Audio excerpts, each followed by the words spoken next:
Hi everyone, welcome to JohnDaly.tv. Let's talk about a form of media bias that's perpetrated mainly by the cable news outlets. Here's the dirty little secret. They're all in on it, working together. Even one of the top media writers, Howard Kurtz, falls for it. What is this bias? Well, it's far more prevalent than the so-called liberal media bias. It's what I describe in my book as entertainment bias. The most blatant example is the alleged feud between Bill O'Reilly and Keith Olbermann. That war of words and stories has mushroomed into a battle between Fox News Channel and MSNBC, and even further into a battle of corporate parents, News Corp versus GE. Wow, that's pretty serious. Wrong. This is pure soap opera. It all started when O'Reilly's ratings went through the roof based on his one-sided, oftentimes fact-impaired stories and tirades. Olbermann many times pointed out some of the egregious errors.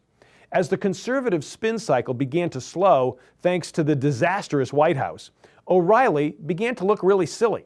Many nights, O'Reilly is labeled by Olbermann's countdown show as the worst person in the world. Now, in return, O'Reilly has lashed back, but not at Olbermann. Instead, O'Reilly's going after Jeff Immelt, the president of GE, the parent company of MSNBC. O'Reilly points out correctly that GE subsidiaries are doing business with Iran. In other words, they're working with the enemy.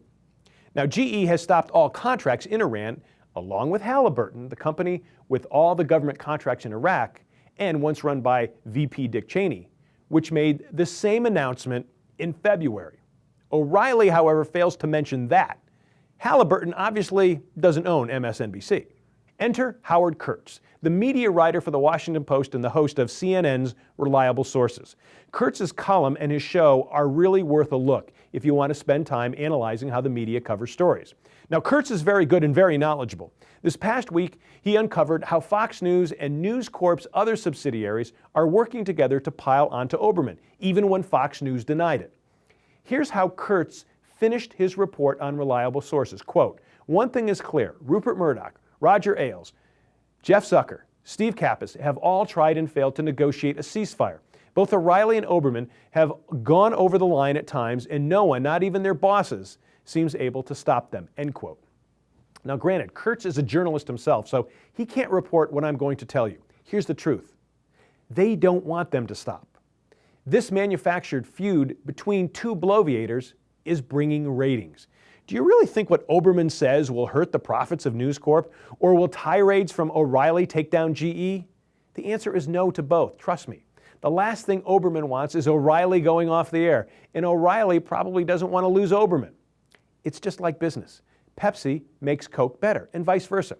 It's the same in politics. The political parties work together. Their attacks usually lead to more donations from the bases of both parties. So what do you do as a news consumer when it comes to this on-air feud? Well, if you want to watch it, go for it. But remember, it's pure entertainment.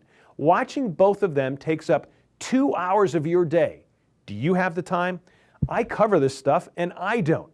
Plus, it takes away from more serious news gathering that you can get on the internet. Don't get me wrong about Olbermann and O'Reilly. Both are smart and talented. They probably really do hate each other like two athletes on the field of play. However, they're not offering you concise and fair reporting. Folks, thanks for watching. Catch you next time on JohnDaly.tv.